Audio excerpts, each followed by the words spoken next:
Okay, what we've got here is the Royal Enfield that I did a lot of work on and got it ready for Selicks Beach, and it only did a few miles and stopped, and seemed to lack a bit of compression. So while they're over at Selicks Beach, a couple of chaps decided to pull the head off it and have a look and see what was wrong with it, and they discovered this big crack right across the top of the piston.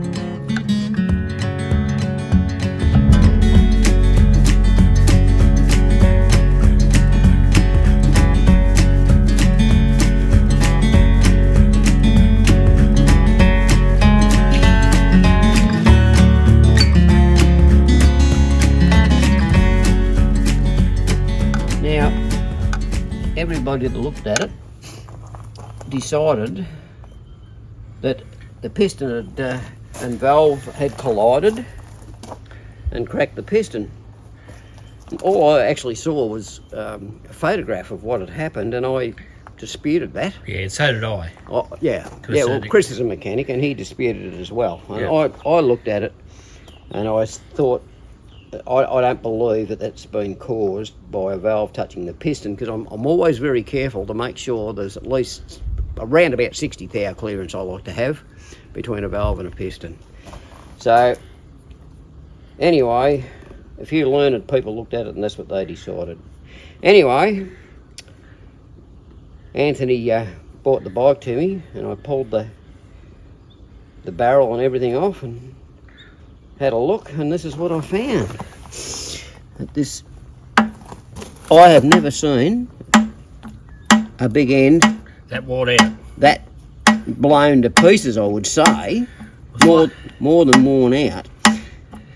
Well, that's actually amazing. Yeah, that it just didn't fly to bits in it. Well, it is, and of course, for people that aren't overly knowledgeable with engines, what's happened there is the big end's let go. The piston crown has come up and smacked the inside of the head, because you can see that little mark on there.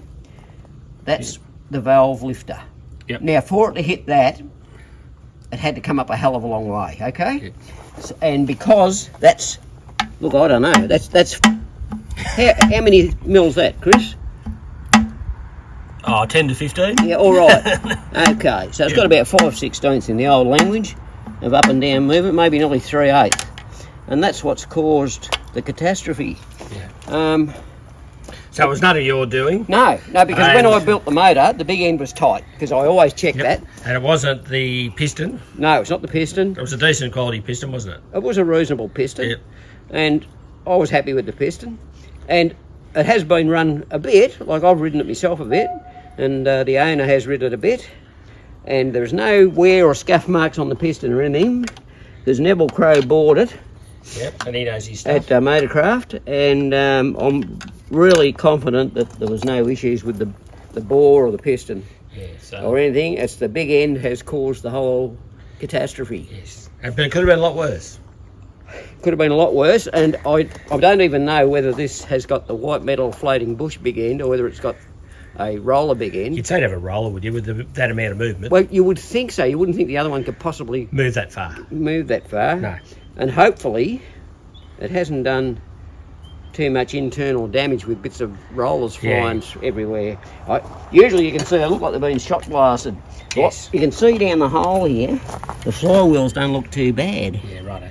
What I can see down there, like usually you can see little fine bits of metal and stuff stuck everywhere. I can't see anything at the minute. You're very lucky, because these are pretty special little cases, aren't they, with the fins that go down the other side. Look, they're a lovely little motor, they really are. The extra fins and all that sort of stuff. They're a strong motor, you know, like generally the bottom end on these is usually very strong.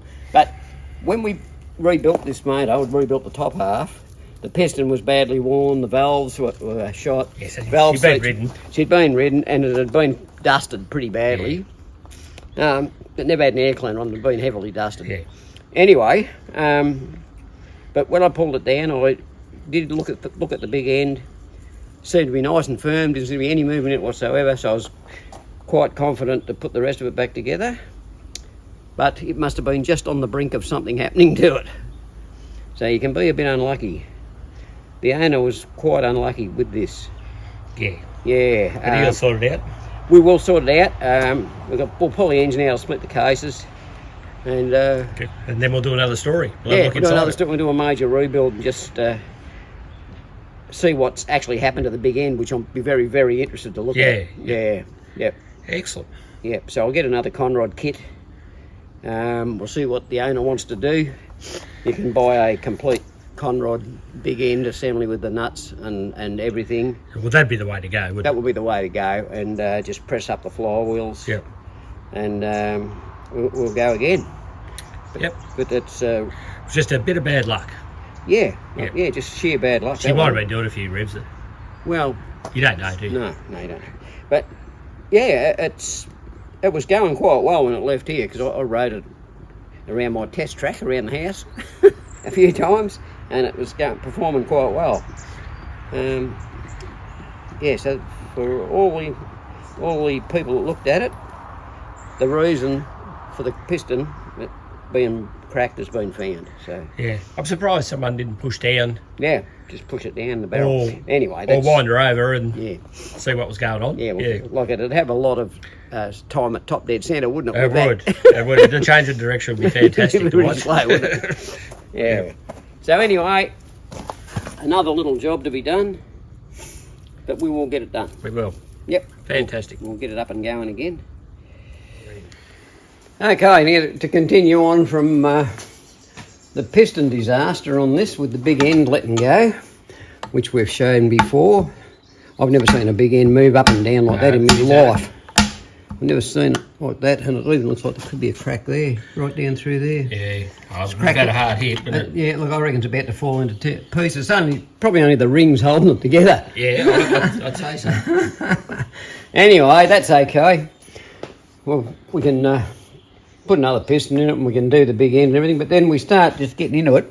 And now the first thing was this idler gear was in back to front, which means that the teeth are only running on half the gear. You wonder how you do that. Wonder how somebody would do that. You reckon you'd notice, wouldn't you? Did it chew into the cover? No, I don't think so. Yeah, that's lucky. Now, Look. the other aspect of these things is, look at the bushes. I've never seen bushes that worn. There's no bush in there. Can you think that would be part of the load, only running on half the gear? Quite possibly. I'd say so, wouldn't you? Quite possibly. So, I've never seen anything that bad. Yeah. Well, it's lucky it's all apart now. Yep, and this one's the same. This one's no different. This one's the same. She's the same. And the cams are the same. The cams are all got Well, worn out bushes. So, what, turned out to be a bit of a basic sort of job, it's going to finish up being full rebuild. a full rebuild with like all the bushes in the timing gears, etc, etc. Yeah, so the whole engine really, it's worn out. It is. It's worn out. Before, when I had it going, before I had done the cylinder head, and I had put that new piston in, because the big end was okay then, Yes. and it had done a few miles after I did the top end up, and then the big end has obviously collapsed, smashed the piston. And then as we've pulled it down, we've found all this sort of stuff. So I shudder to think what the conrod and that might look like. Yeah. But anyway, Either way, it wouldn't have gone for much longer. no. Like the big end must have been on the point of letting go, but how can you tell? You can't tell if there's no movement in it. And all the movement in those bushes, something was going to go wrong there. So You can only just check the big end, and if there's no movement in the big end, you've just got to say the big end's okay, yes. because you can't pull it apart and have a look easily. So, but anyway, I will pull this apart next week, and we'll look into it a bit further. But I pulled the magneto gear off. Had to go and borrow this little puller off a mate of mine who's tinkers with Enfields, which is pretty handy because they're enclosed in there and you can't get a puller or anything else behind it. Yep. No?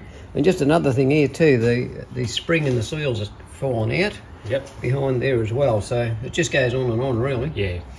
But anyway, We'll get That's to what the bottom of happens, it. eh? Yeah, These we'll get to the things, bottom of everyone's been into them, they're getting on a bit. They are getting on a bit, and people have been into them, and people that perhaps shouldn't touch them. Yeah, or should read the manual a bit better. Yeah, but like to put that timing gear in back to front, that's the most basic thing. Well, you'd think you'd notice that, would you? That Well, it doesn't line up. Well, you would You'd think you you've would got an notice. issue, but You'd think you would notice, but anyway, apparently not. No. But Anthony wants that piston, and he wants the conrod and everything to put in his museum of Blow-ups. offerings to the gods of speed, as Burt Munro had. yeah. So, yeah. He might need something a few more cubic inches. Anyway, no, we'll fix it. We'll fix it. I have no doubt we will fix it. Yeah.